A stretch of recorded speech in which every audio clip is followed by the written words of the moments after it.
ربنا باعتها بالظبط على مقاسك وحته كمان زياده، لا يكلف الله نفسا الا وسعها. والتحديات دي جايه بافضل شكل مظبوط عليا، هيزود الوزن، هيزود التحدي. لازم افهم الحياه ماشيه بطريقه معينه. السلام عليكم، ايه الاخبار؟ افهم الحياه عشان الحياه مش هتفهم. اكبر نعمه ربنا بيديها لاي انسان كل يوم الصبح ان هو بيصحى الروح لسه موجوده فيه، وده معناه ان هو حي، يعني عايش في الحياه ما بتمشيش بمزاجنا، الحياه ماشيه برتمها. انا اللي المفروض افهمها، عشان كل ما بعرف افهمها كل ما بعرف ارتاح في الحياه دي. كلمه الراحه دي انا بالنسبه لي عملت اكسرسايز، لقيت ان هي بالنسبه لي الاوبتيمم جول، بالنسبه لي الهدف النهائي من كل حاجه بعملها. وعندي احساس ان اي حد بيسمعني هيأيد الكلام ده. ممكن نكون بنسميها مسميات تانية، يعني مثلا انا دايما من الناس اللي بتقول ان السعاده هو برضو الاوبتيمم جول، هو بالنسبه لي برضو الاوبتيمم جول اللي كل الناس بتدور عليه. لكن احيانا بنعرفها بتعريفات مختلفه، زي ما قلنا كده قبل كده السعاده نسبيه لكل واحد، لكن في الاخر انا عايز ابقى سعيد،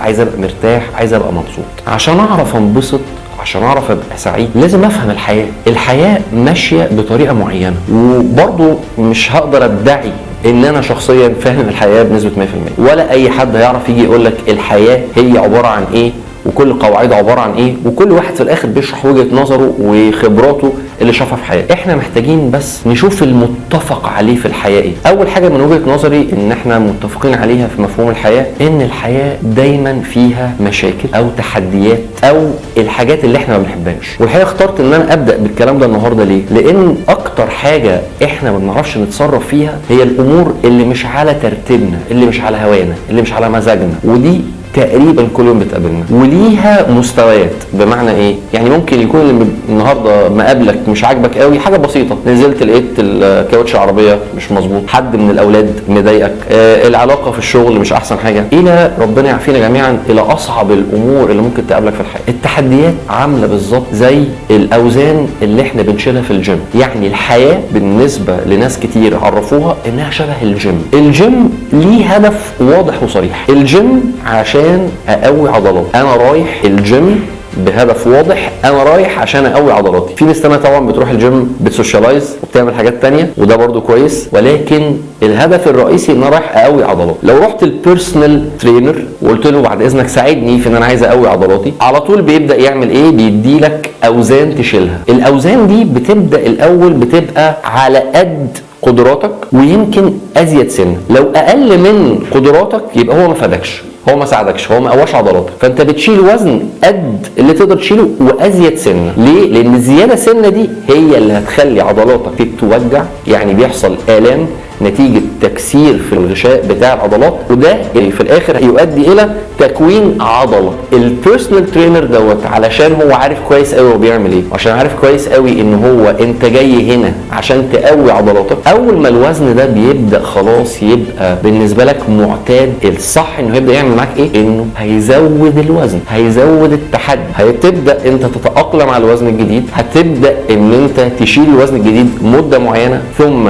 تتكون عضلات جديده وتبقى اقوى، وبعديها تعمل ايه تاني؟ هنخش تاني في وزن اعلى. هو ده اللي ربنا بيعمله معانا، هي دي الحياه، هو ده الجيم بتاع الحياه. بيجيلك مشاكل، تحديات، ربنا باعتها بالظبط على مقاسك وحته كمان زياده، لا يكلف الله نفسا الا وسعها. وبعد ما بتبدا تخش في التحدي ده بتخش فيه بقدراتك القديمه اللي هي اوريدي عندك. القدرات دي ممكن تساعدك في حل المشكله وممكن ما تساعدكش، فبتبدا تدور على طريقه حل جديده. وده اللي بيخلينا نبقى قاعدين تعبانين متضايقين، مش عارف اتصرف ازاي، مش عارف اعمل ايه. وبعدين مع الوقت انت مش مبسوط من المشكله، بتبدا تشوف حلول جديده، وده معناه ان انت عديت المرحله اللي انت كنت فيها. عشان كده بقى عندك قدرات جديده وبقى عندك عضلات جديده. ولان ربنا عارف كويس قوي بيعمل ايه، فهو ما بيسيبناش كده في الحياه بدون تحديات وبدون مشاكل. بالتاكيد لو انا قدرت اشوف التحديات اللي بتقابلني في الحياه بالشكل ده، انا ممكن اوصل في مرحله ان انا اول ما يجي تحدي جديد ابتسم،